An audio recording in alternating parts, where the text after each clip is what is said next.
uh, Live. a from a faraway island that it's not just a static picture. I mean, the waves are going. This is a different level entirely. I see the breeze and the waves.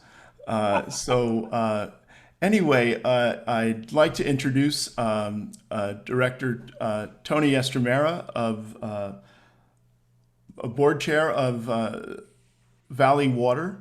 This is not his first rodeo. Apparently, he's been board chair 3 other times. Lastly, in 2014, so we might get some comparisons between drought times then and now. But he's had quite a year dealing with all the issues involving water supply. But actually, outside of Valley Water, he's had appointed and elected positions on the Santa Clara County Grand Jury, Santa Clara County Housing Task Force, Valley Medical Center Advisory Board, the Santa Clara County Personnel Board, the San Jose Municipal Stadium Task Force, and the Mayor's Committee on Minority Affairs, as well as the San Jose Evergreen Community College District Board of Trustees. So you've sat through a number of board meetings, and and one other thing that I think is relevant is current president of the Delta Conveyance Design and Construction Joint Powers Authority, the DCA board. So welcome, Chair Estremera. Welcome, Dennis. Now I should ask you: do you have slides, or No otherwise you could slides, just stay on your? just me. I don't want to chance any technical difficulties. Right? Yeah. Once you get into brackish desal, it apparently wrecks your computer. So yeah, that's probably a wise choice. So the as far as let me just get to the the let's see. As far as I guess perhaps if you do just want to acquaint people a bit with Valley Water, just if there are, I mean, we've talked a little bit about Valley Water in that it covers all of Santa Clara County and serves about 2 million people in 15 cities. I just wondered if there's anything else you'd like to add.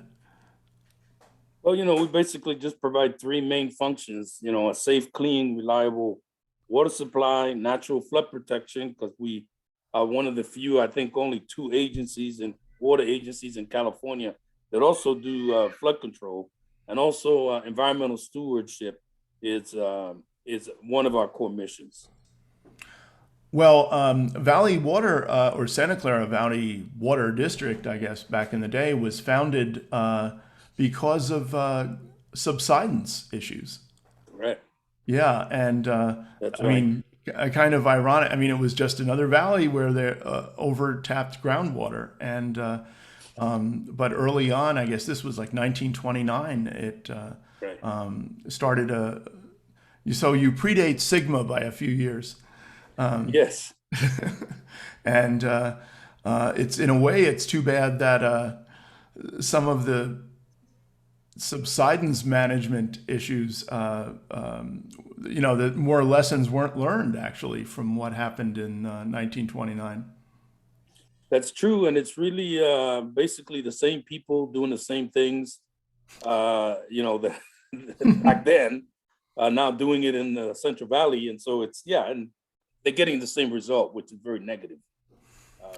A lot of sliding and subsidence going on, and so I think the whole valley has dropped a number of inches, and so it's pretty serious. The result's very serious.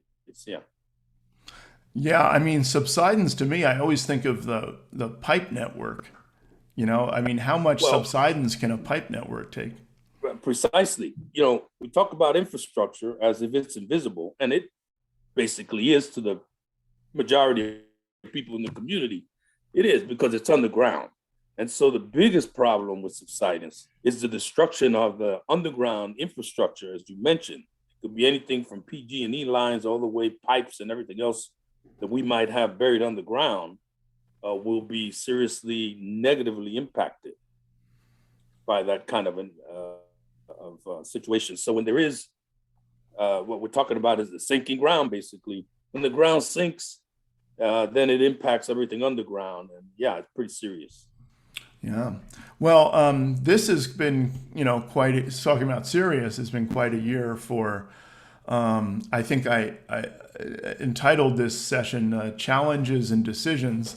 There's been a lot of both. And I wondered if you wanted to highlight a couple of them that you've been dealing with. Sure, Dennis. We got quite a few of them, but I'll just talk about a couple. The first is our work around purified water, which is one of our highest priorities. We've been focused on expanding the use of recycled water for a long time.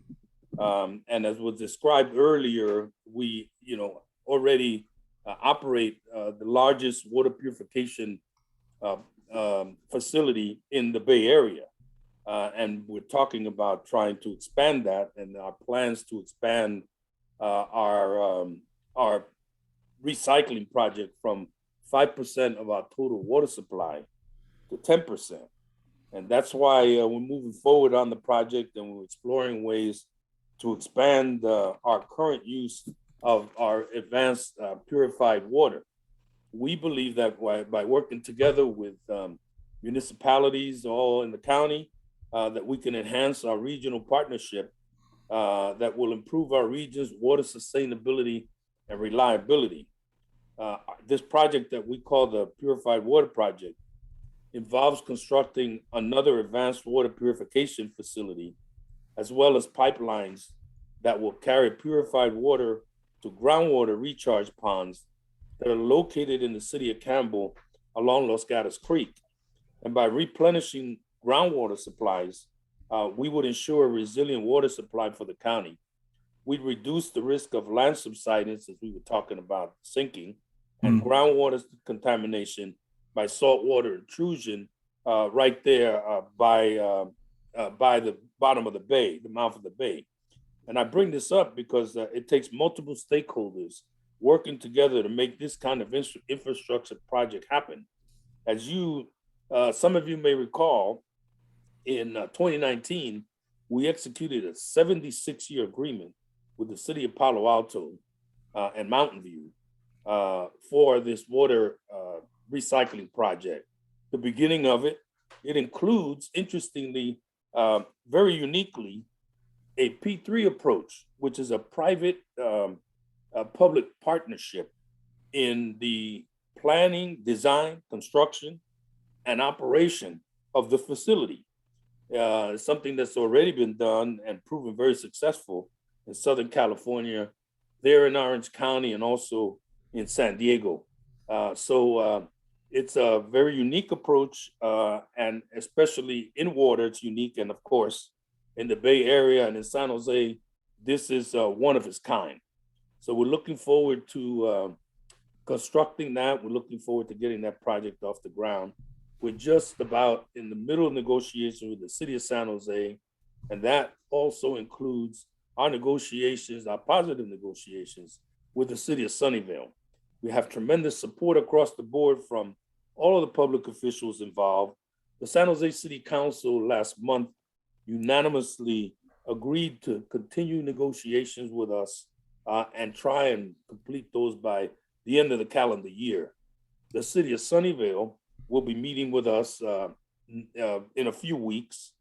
We have a joint meeting with the council folks who have expressed very positive, very enthusiastic support for joining us on the overall countywide project.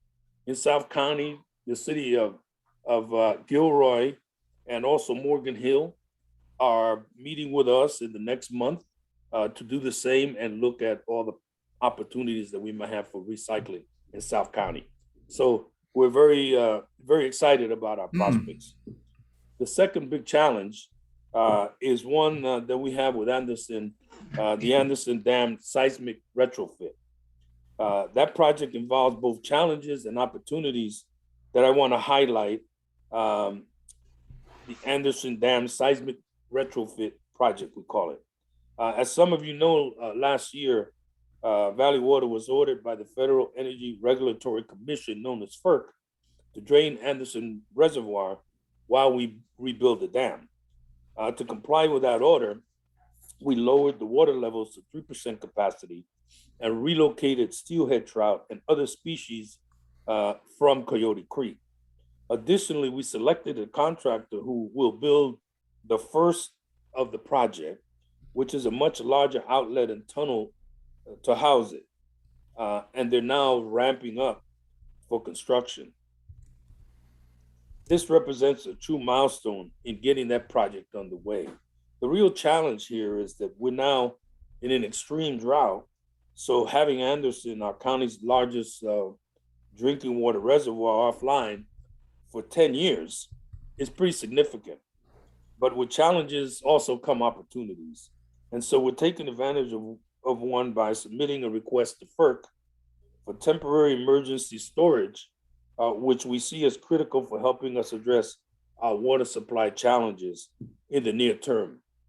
Of course, we agree with FERC that we need to do everything possible to reduce any dam safety risks, which is why that request will include an operations plan that we believe would best reduce the risk of any dam failure while taking into account these terrible drought conditions. Now, while Anderson is being rebuilt, that means that we're going to have to rely more on imported water over the next 10 years, which means that water conservation is more important than ever. The more we save, the less we need to import. So you've opened up a number of different issues. I mean, just with Anderson, we had Chris Hakes on last year, just talking about Anderson, and I know there's even updates from that. That was December. And then in terms of the recycled and purified water, Hussein Ashkrab is on tomorrow. Yes. And we were talking about, basically it was like water 2.0, because, obviously he's been running a facility quite well for a long time. There's a lot of expertise there, and now it's about expansion and scaling. And you mentioned a number of kind of different discussions going on, Sunnyvale and Yes. Gilroy and Morgan Hill, which I was actually surprised to hear about, and as well as San Jose, and then of course what I was calling the NICE water agreement, the North County water agreement with Palo Alto and Mountain View. Yes. So I think we're going to have probably in the near future one of our wet talks, which is a longer platform. It's like an hour presentation, and I think it might be kind of organization wide, just so we can kind of track some of the things you mentioned in this. Yes. Especially with all the reuse things going on as well. I mean, one thing I guess we learned is that FERC is not just about energy. They do That's correct. reservoirs. Who knew? Well, now we know. But I did want to shift gears a bit and actually ask you about WELL, which is an organization that is actually has quite a nice acronym, considering it's about water education for Latino leaders. Yes. That was pretty clever just on its own. And I wondered if you can talk about WELL, and which I know you've been involved in, from the start, and just on the broader issue of the silver tsunami and workforce diversity, building the bench better. That's true.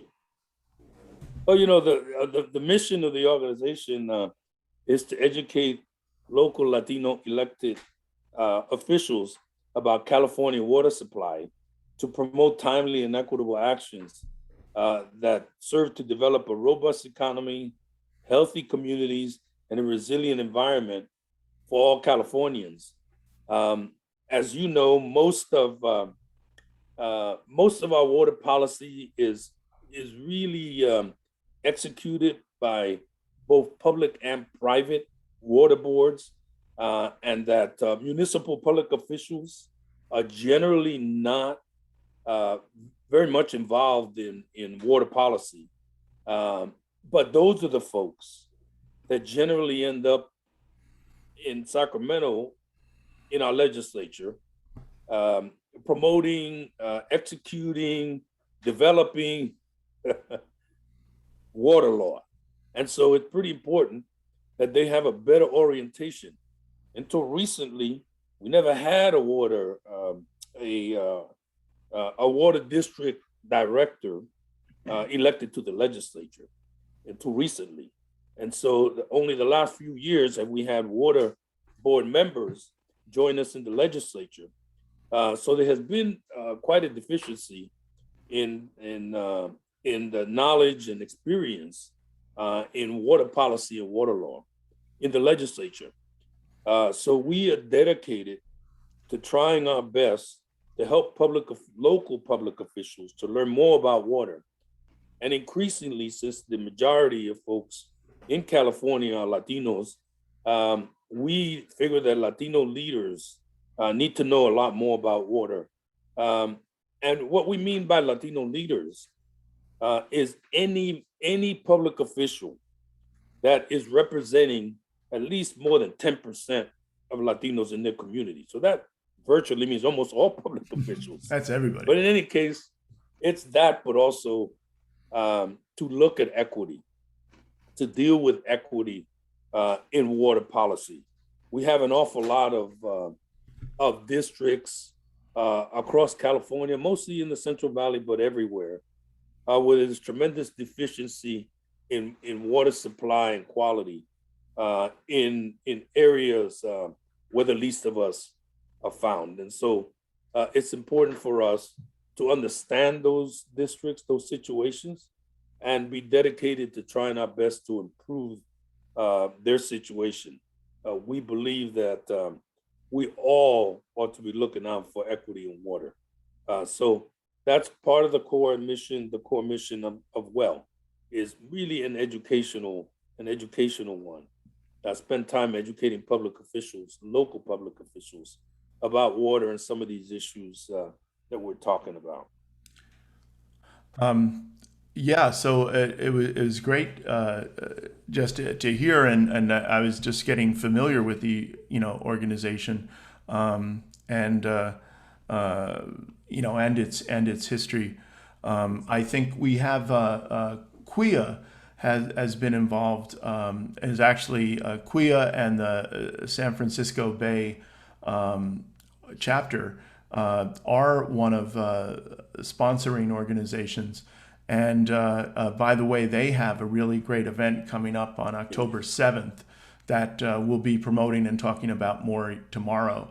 And I think I've been floating around this term, aqua collar jobs, which is not quite a tongue twister. It's more like a back of mouth twister. But I think, and actually, I try to wear water shirts during Waterpalooza, and just so maybe this isn't aqua, but figure it's close enough. That I do think that there's a great need, certainly just even from the numbers of you have people, especially in treatment, but across the water industry, coming up for retirement, and they have the silver hair tsunami like me, and not you, by the way. I saw your picture on the Well website, which looks great. I wish I had that picture, but anyway, there is such a great need for this, and it's a great industry. I mean, I'm really bullish in that it is some, there's a talk about there's no middle class jobs anymore, like there's no, they used to talk about the Midwest, right? You can get out of high Exactly. school and go to the Exactly. Ford plant or something. And this is something maybe not out of high school, but community colleges are really starting to get involved in this. And I know Paula Kehoe was talking about the training they've been developing for even for advanced purification, as well. Oh, you're And absolutely right. We this have a is a tremendous great area. number of positions that really require experience on the job training more than anything. Especially, for instance, our plant operators, our water treatment plant operators are really tough. There's a position that's really tough to fill because there's no, like I said, experience and on the job training there is. And so we have partnered with Gavilan and a number of other San Jose, Evergreen, another Hmm. number of community colleges to find ways of having formal training for folks so that it would give us, a greater opportunity to fill those positions. We also have an awful lot of efforts that include the support for science, technology, engineering, and math, known as STEM programs. We have internship programs all year round. We have full time, part time. We have education to work with high schools. We have a youth commission, all of which serve as an incubator for talent because we figure we have to raise our own. We have to raise our own talent. It's a very expensive area, and so we need to help the folks who live here to prepare to fill these jobs. It's really important for us to do that.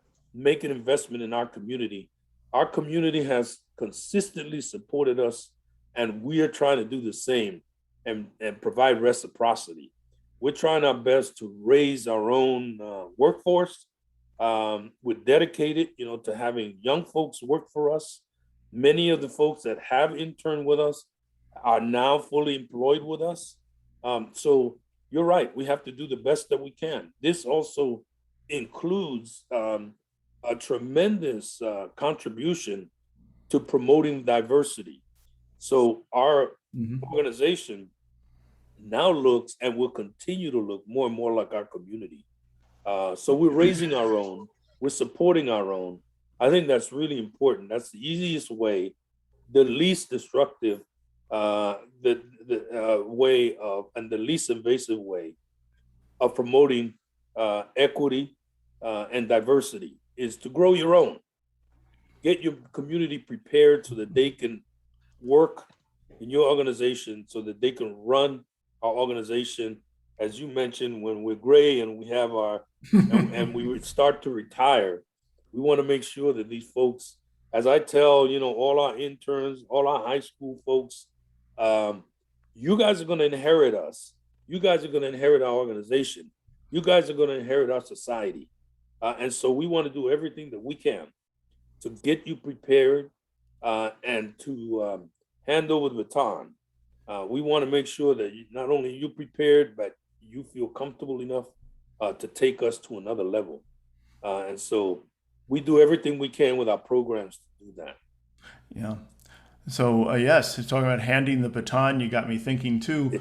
You just even about I mean, I know soccer teams. The big thing is build the academy. And Exactly.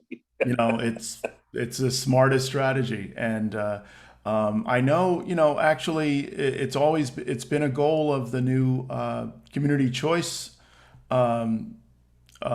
entities that have sprung up, like Silicon Valley Clean Energy and San Jose Clean Energy Yes, and Peninsula, to have, to say, well, heck, our electric infrastructure isn't going anywhere, and that's right. we need people to, to do it, and it's the same. It's even more true with the water infrastructure, Yeah, and no, that's right. these are jobs they're not going anywhere, and That's right.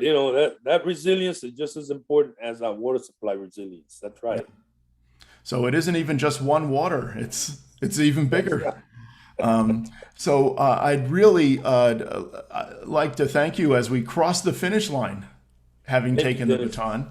And any final thoughts for us? Well, I of course want to thank you for personally for organizing Waterpalooza. It's tremendous, provides tremendous leadership in water and other issues that we're concerned about. And want to remind everybody, of course, about the drought and how important conservation is right now to us, and encourage you to do what you have always done. The community here, Dennis, has always responded very positively to our request for conservation. And they've always maintained conservation. Not only have we met our goals, but the community have maintained those conservation measures past the droughts. And that's the reason why our supply demand has been lowered, and we generally do okay. We make our sacrifices. We generally do okay through droughts, no matter what challenges, because the community has always stood up to our response to our request for conservation. And so I encourage you once again to help us out with conservation. We'll keep the costs low. We'll keep the supply demand lower, and we'll be the better for it. But now's the time that we've got to hold off. You never know. We could have floods next year. You just never know. Nature does what it has to, and so we have to just be prepared and be flexible. But definitely, conservation makes all the difference in the world. And so I want to thank you for continuing to conserve, but also encourage you to conserve a little bit more and help the rest of our neighbors to change their behaviors so that we can conserve even more than we have so far. Yeah, 1.8 statewide in July. Yes, We need to do better than that. yes. We're at 6% the first month now that we started, and we know it takes a little time, but we're heading in the right direction. Yeah. And so I continue to encourage everyone. Thank all of you for continuing to be concerned and responding. And so we can do okay. It's very challenging for all of us. We can do okay if we conserve, which I watch out for each other.